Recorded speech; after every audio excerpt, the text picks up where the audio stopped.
One upon के square minus one. अच्छा ये बता दूं कि ये प्रॉब्लम जो है वो मैंने फर्स्ट ईयर के बुक सिंटेक्स बुक बोर्ड मतलब जो है उस बुक से मिसलेनियस चैप्टर से लिया है, ठीक है।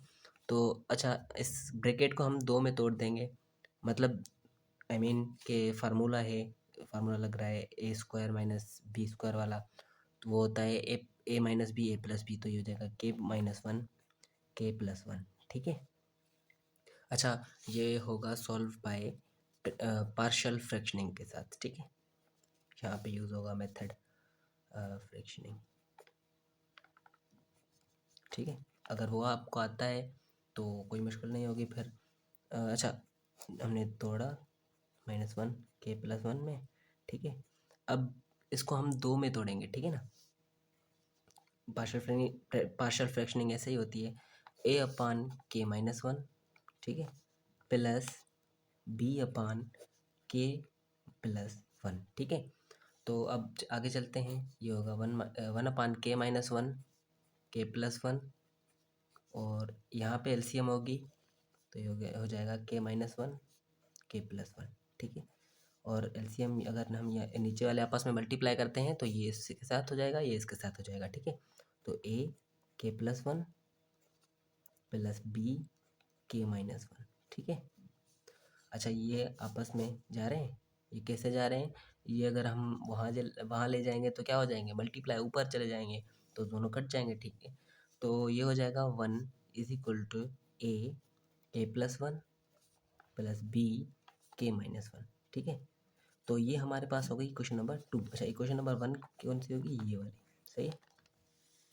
तो अब इक्वेशन टू में क्या करना है हमें, के तो समझो जैसे गिवन है, उसकी वैल्यू टू है, ठीक है। तो हमें ए और बी फाइंड करना है। पहले हम ए फाइंड करते हैं, तो ए फाइंड करने के लिए हमें क्या करना पड़ेगा, ए फाइंड करने के लिए हमें इस टर्म को ज़ीरो करना पड़ेगा, ठीक है। तो कहते हैं let K minus one is equal to zero, ठीक है। यहाँ से हमें के की वैल्यू मिलेगी, वो मिलेगी वन, वहाँ जाएगा तो प्लस का हो जाएगा, तो के की वैल्यू मिल गई वन। अब ये के की वैल्यू वन हम इक्वेशन वाले टू में पुट कर देते हैं, ठीक है। तो ये हो जाएगा ए वन इज इक्वल टू ए, के की वैल्यू क्या थी वन प्लस बी, और ये हो जाएगा वन, के की value one, one minus one. ये सारा ड्रामा इस इस टर्म को ज़ीरो करने के लिए था, ठीक है। तो वन इज इक्वल टू ये हो जाएगा टू ए प्लस ये ज़ीरो हो जाएगा, ठीक है। तो हम इसे ज़ीरो लिख लेते हैं। तो यहाँ से हमें ए की वैल्यू मिलेगी, वो मिलेगी हमें, थोड़ा मैं ऊपर कर देता हूँ, ये हो जाएगा वन अपान टू, ठीक है, सिंपल। अब हम बी की वैल्यू फाइंड करेंगे। तो बी की जैसे हमने ए के लिए बी को ज़ीरो किया, अब हम बी के लिए ए को ज़ीरो करेंगे, ठीक है। तो let K plus one is equal to zero, ठीक है। तो ये हो जाएगा वन इज इक्वल टू, अच्छा मैं डायरेक्ट ज़ीरो लिख लूँ अब, क्योंकि हो जाएगा ज़ीरो, ए ज़ीरो हो जाएगा। सॉरी यहाँ से हम पहले के की वैल्यू तो फाइंड करें, वो हो जाएगी K is equal to minus one. तो यहाँ पे माइनस वन पुट करने से जाहिर सी बात है ज़ीरो हो जाएगा, तो मैंने ज़ीरो लिख लिया। बी ये हो जाएगा माइनस वन, ठीक है। तो ये हो गया one is equal to minus two B, ठीक है। यहाँ से हम जो है बी की वैल्यू फाइंड कर लेंगे। बी की वैल्यू हो जाएगी माइनस वन बाय टू, ठीक है। इसके लिए सॉरी यार, असल में होता है ना, गलतियाँ हो जाती हैं फिर, और ये है भी ऐसा कि पेज चेंज करना पड़ता है, तो बस और नहीं। बात तो सही है। खैर अब क्या होगा, हमने ए और बी की वैल्यू फाइंड कर ली थी, ए की थी वन अपान टू, बी की हमने माइनस वन अपान टू, मैंने वहाँ पे जगह नहीं तो मैंने यहाँ पे लिख दिया, ठीक है। अब क्या है, हम जो अब यहाँ पे समीशन जो है, हम हमारी जो समीशन थी इन्होंने दी थी वो अप्लाई करेंगे, मतलब अब होगी। खैर इसको हमने दो में तोड़ा था ना, तो खैर क्या हो जाएगा, ए अपान तोड़ा था के माइनस वन, हम क्योंकि हमने ए और बी की वैल्यू फाइंड की है तो जाहिर सी बात है कहीं पुट भी तो करना है ना, तो वो इक्वेशन नंबर वन है, ठीक है। के प्लस वन, ये हमारी इक्वेशन नंबर वन थी, सही है। तो हम यहाँ पे ए की वैल्यू और बी की वैल्यू पुट कर देंगे, ठीक है। तो ये समीशन इन्फिनिटी के माइनस ये सब जाहिर कर रहा है, ठीक है। तो ये हो जाएगा ए की वैल्यू क्या थी वन अपान टू, तो ये हो जाएगा वन अपान टू के माइनस वन प्लस बी की क्या थी माइनस वन अपान टू, तो यहाँ माइनस वन अपान टू के प्लस टू, ठीक है, सॉरी के प्लस वन, ओके।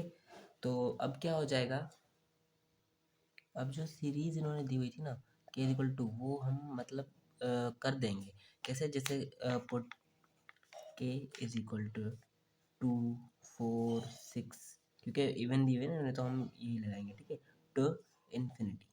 सही है। अच्छा, इसका ये मतलब भी यही था कि के इज इक्वल टू जो फंक्शन है उसमें जो के की वैल्यू है 2 से स्टार्ट है टू इन्फिनिटी, ठीक है। तो अच्छा, इसमें हम पुट कर देते हैं अब। सही है। तो ये क्या हो जाएगा, अच्छा 1/2 जो है हम कॉमन ले लेते हैं, बाकी हो जाएगा 1/k -1 -1/k+1, ठीक है। अब इसमें पुट करते जाएंगे ये वाली वैल्यूज़, ठीक है। अब पुट करते हैं 1/2, तो पुट करते जाएंगे और हमें क्या मिलता जाएगा, मतलब जो है आंसर्स मिलते जाएंगे। अब पहले हम इसमें 2 पुट करेंगे, तो ये क्या हो जाएगा, मैं यहाँ पे थोड़ा रफ करता जाता हूँ, ठीक है। 1/k-1 ना, तो ये हो जाएगा 1/2 - 1, तो ये हो जाएगा 1। सही, सिंपल। खैर, उसके बाद 2 जो है इसमें पुट करेंगे, माइनस ये हो जाएगा, इसमें 2 पुट करेंगे तो क्या हो जाएगा, 2 + 1 3, तो ये हो जाएगा 1/3। अब 4 जो है इसमें पुट करेंगे, तो ये क्या हो जाएगा, प्लस का 1/k की जगह 4, तो 4 - 1 3। सही है। अब 4 इसमें पुट करेंगे, -1/4 + 1 5 हो गया, ठीक है। और अब 6 इसमें पुट करेंगे तो क्या हो जाएगा, प्लस का 1/6 - 1 5, ठीक है। अब 6 इसमें पुट करो, -1/6 + 1 7। अब 8 इसमें पुट करो तो ये हो जाएगा प्लस का 1/7, ठीक है। 8 में से 1 गए 7, सिंपल, ठीक है। तो ये सीरीज़ चलती रहेगी, अगर हम करते जाएंगे ना पुट, तो ये चलती जाएगी, ठीक है, टू इन्फिनिटी। ठीक है। तो अब गौर से देखें तो ये जो है ना आपस में हम मतलब वैल्यूज़ जो है वो लगाते जा रहे हैं, और जो है ना ये कटता जा रहा है, ठीक है। ये आपस में कटते जा रहे हैं। तो अगर इन्फिनिटी तक है तो इन्फिनिटी तक भी जो भी बनेंगे टर्म्स वो सारे आपस में कट जाएंगे, ठीक है। तो बचेगा क्या, 1/2 और यहाँ से सिर्फ 1, ठीक है। मैं तो कुछ और ही समझ रहा था। बाकी सारे कट गए।